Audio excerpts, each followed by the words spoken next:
Welcome to Air Power with Kakra Baden, teaching the nations with signs and wonders. Kakra is the senior pastor of the Catch the Anointing Center, Accra, Ghana. Now, today's message. Welcome to today's broadcast. Kakra has been sharing a profound message titled How to Find Peace. Today he continues with how the peace of God begins to operate in our lives. Let's join in. Let's look at how we're going to get this peace, the peace of God, which is not based on circumstances or is temporary. Isaiah chapter 9 verse 6 is a prophecy concerning Jesus. It says, "For unto us a child is born, and unto us a son is given, and the government shall be upon his shoulders." Shoulders means it will be his responsibility. "He shall be called Wonderful Counselor, the Mighty God, Everlasting Father, the Prince of Peace. Of the increase of his government and peace there shall be no end, upon the throne of David and upon his kingdom, to order it and to establish it with justice and judgment."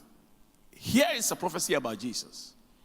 Isaiah prophesied about 600 years before Jesus was born.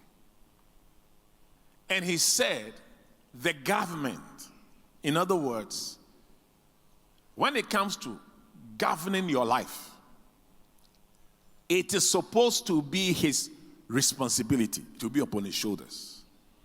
And he said, if we allow him to govern us, upon the increase of his government and peace, there shall be no end.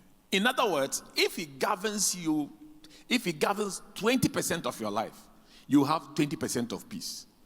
If he governs 80% of your life, you have 80% of your peace. So the more he governs you, the more peace you have. So to have the peace of God, it starts by asking God to come and govern your life. Because as you see, many people have tried to govern their own lives. Look at the mess that you are in now. That's why in Psalm 23 verse 1, David said, "The Lord is my shepherd. He is my government. He will lead me. And when he leads me, I shall not want." In other words, I wouldn't lack anything. "He leadeth me beside the still waters. He restoreth my soul." Still waters means peace. When he's leading you, the first thing you will have is still waters, his peace. You see, from the time I was young till now, I have many friends who have died. Some died very early. And when I look back, many of them who died very early did not allow God to govern them. That was why. I had a friend, she was a lady, moving with all these married people, blowing time, wearing her things.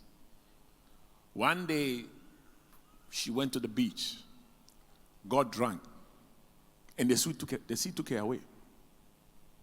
So, our refusal to let God govern, it has created many problems for many of us.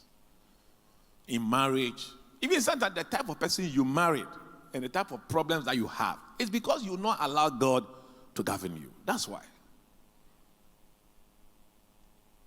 Sometimes even the salary that you have is because when you were young, you will not allow God to govern you.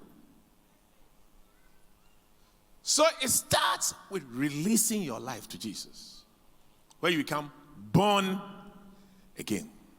That's how it starts. John chapter 3 verse 3, Jesus said, "Except a man be born again, he cannot see the kingdom of heaven."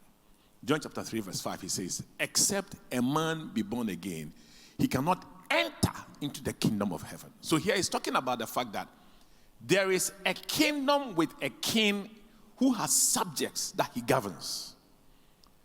And you can be part of that kingdom. And you can be part of his rule. That's why Isaiah said, "Of the increase of his kingdom and peace, there shall be no end." But first of all, you must enter into the kingdom. If I want to come under the government of Germany, I must try and get a German passport. And when I get a German passport, from that day, the German government will begin to govern me. And the kingdom of heaven is a country on its own. And it's a spiritual country. If you want God to govern you, you must get the passport of that country. And it is being born again that gives you the passport of that kingdom so that God will begin to govern you. But many people will say, no, I don't want God to govern me. But the more he governs you, the more peace you have. Thanks for joining us. Today we learned that to enjoy the peace of God, we must allow God to govern us. This begins by becoming born again. Join us again tomorrow for the continuation of this message. Before we go, here's a praise report to boost your faith. This one says that, Prophet, I asked you to pray for me because I need a financial breakthrough. And after your prayer, somebody sent me 200 CDs.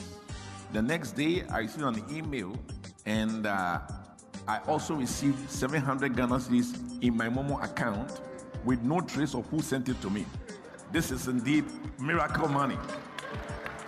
God is blowing my mind. Thanks for your time. You can contact us, seek counseling, ask for prayer, order today's full-length message, or order books through the following means. Call us or message us on WhatsApp to +233 55 700 9010. Send an email to info@kakrabaden.org. You can also make a regular call or send a text to +233 20 7575 215. Our office hours are 10 a.m. to 1600 hours GMT. Finally, write to us, share your testimony and how this broadcast has been a blessing to you.